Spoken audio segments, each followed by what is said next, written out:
Bible literature ministry అనుదిన ధ్యానములు October 18 అంశము మృదువైన మాట వాక్యము సామెతలు 15వ అధ్యాయము 1వ వచనము మృదువైన మాట క్రోధమును చల్లార్చును నొప్పించు మాట కోపమును రేపును ప్రభువునందు ప్రియులారా నేటి వాక్యమును ధ్యానించుకుందాము.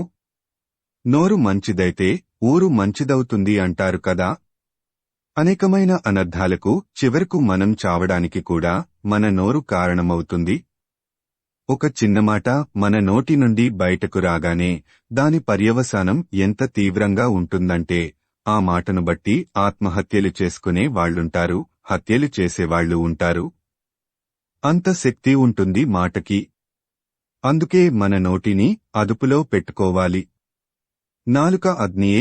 నాలుక మన అవయవములలో ఉంచబడిన పాప ప్రపంచమై సర్వశరీరమునకు మాలిన్యము కలుగజేయుచు ప్రకృతి చక్రమునకు చిచ్చుపెట్టును, అది నరకముచేత చిచ్చుపెట్టబడను. యాకోబు 3:6. మృదువైన మాటైనా నొప్పించు మాటైనా అది మన నాలుక వలననే కలుగుతుంది. మన ఆలోచన విధానాన్ని బట్టి మన హృదయం స్పందిస్తుంది. మన హృదయం స్పందించిన దానిని బట్టి మన నాలుక మాట్లాడుతుంది. మన హృదయంలో మనం మంచిగా ఆలోచిస్తుంటే ఎదుటివాళ్లని నొప్పించకుండా మాట్లాడగలము. చెడుగా ఆలోచిస్తుంటే నొప్పించే మాటలే మన నోటి నుండి వస్తాయి. మన హృదయం వాక్యంతో నిండియుంటే వాక్యానుసారమైన మాటలే వస్తాయి. హృదయము నిండియుండు దానిని బట్టి ఒకని నోరు మాటలాడును అని లూకా 6:45లో యేసు ప్రభువు చెప్పాడు. మనం ఎవరినైతే ప్రేమిస్తామో వారు నొచ్చుకోకుండా ఉండటానికి మృదువుగా మాట్లాడతాము. ఇతరుల విషయంలో అంత మృదువైన మాటలు రావు. అలా అయితే నీ శత్రువును ప్రేమించు అన్నది నెరవేర్చడం మనకు అసాధ్యం అవుతుంది. మన శత్రువులను ప్రేమించాలంటే దానికి ఎంతో సాధన అవసరం. ఎవరైనా దృఢమైన శరీరం పొందాలంటే వ్యాయామశాలకు వెళ్లి అందుకు తగిన అభ్యాసాలు చేస్తారు. బరువులు మోయడం వలన మొదట్లో ఒళ్ళు నొప్పులు వస్తాయి.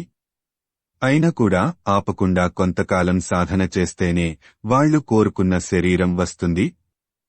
అలాగే ఇతరులతో మృదువుగా మాట్లాడే స్వభావం మనకు రావాలంటే కోపపడకుండా ఉండటానికి సాధన చేయాలి. వచ్చే కోపాన్ని అణచుకోవడం అసాధ్యమే. అయితే దేవునితో సమస్తము సాధ్యము. మనుష్యులకు అసాధ్యములైనవి దేవునికి సాధ్యములు. లూకా 18:27. మన హృదయంలో ఆలోచనల్లో దేవుడు ఉండి మనం వాక్యానుసారంగా జీవిస్తుంటే మృదువైన మాటలు వాటంతటా అవే వస్తాయి.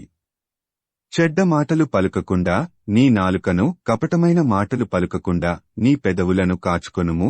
సమాధానము వెదికి దాని వెంటాడుము. కీర్తనలు 34:13-14. ఇతరులతో మనం సమాధానముగా ఉండాలని కోరుకుంటే అలాంటి పరిస్థితులు కల్పించుకోవాల్సిన బాధ్యత మన మీదనే ఉంటుంది. దేవునితో స్నేహము చేస్తే మన నోటిని మనం అదుపులో ఉంచుకునే శక్తి మనకు వస్తుంది.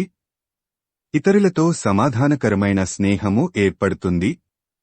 ప్రార్థించుకుందాము. ప్రభువా, ఈ లోకంలో జీవించినంతకాలము ఇతరులను నొప్పించే మాటలు కాకుండా మృదువైన మాటలు మాట్లాడుటకు మాకు సహాయం చేయమని యేసయ్య నామమున అడుగుతున్నాము తండ్రి. ఆమేన్. ప్రభువునందు ప్రియులారా, మార్కు సువార్త 16వ అధ్యాయము 15వ వచనములో మీరు సర్వలోకమునకు వెళ్లి సర్వసృష్టికి సువార్త ప్రకటించుడి అని యేసు ప్రభువు చెప్పాడు.